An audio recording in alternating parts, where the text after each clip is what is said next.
চারকোন নামটা শুনলে কেমন বাংলা সিনেমার কথা মনে পড়ে যায়, তাই না? হ্যাঁ, আজকে আমি গিয়েছিলাম বারাসাতের চারকোনে। এই ক্যাফেটি একটি বিল্ডিংয়ের একদম টপ ফ্লোরে, না কোনো মাঠের মাঝখানে না কোনো রাস্তার ধারে। বারাসাত জংশন নেমে মাত্র 5 মিনিট হেঁটে প্রথমেই আমি সিঁড়ি দিয়ে উঠতে দেখলাম একটি চারকোন লেখা। তারপরে লোকজনের এত ভিড় কমতে কমতে উপরে আমি দেখলাম ওয়েলকাম টু চারকোন লেখা আছে। মানুষের এত ভিড় হবে আমি কখনো ভাবতে পারিনি। ভিতরে না গেলে বুঝতেই পারতাম না যে এত ভিড় ছিল।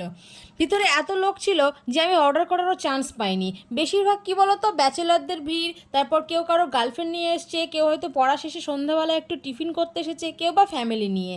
আমি তো প্রথম অর্ডার দেওয়ার চান্সই পাইনি, কিন্তু তারপর যখন একটু অর্ডার দিতে গেলাম তারপরে বললো অনেকজনের পরে লেট হবে। তাই কি করব, না খেয়ে চলে আসতে হলো। কিন্তু একটু চারকোনের সামনে কি ঢং না করলে হয়? বাড়ি এসে তো সবাইকে দেখাতে হবে, ফেসবুকে আপলোড করতে হবে যে দেখো আমি চারকোনে গিয়েছিলাম। এত মানুষের ভিড় দেখে বিরক্তি লাগছিল খুবই। তাতে আবার দেখো এই ছেলেটা দোলনা চড়ে বসে আছে। আমি না পেরে একটু নিজেও একটু ঢং দেখিয়ে নিলাম। কিন্তু সবাই যে খাচ্ছে আমার তো ভীষণ লোভ লাগছিল, কিন্তু কিছু করার নেই। সে কি আর করা যাবে বন্ধুগণ, সেখানকার খাবার আমার কপালে জুটলো না। তাই আমি স্টেশনে গেলাম খাবার নিতে। খাবার নিয়ে স্টেশনে গিয়ে একটু লস্যি দই খেয়ে বাড়ি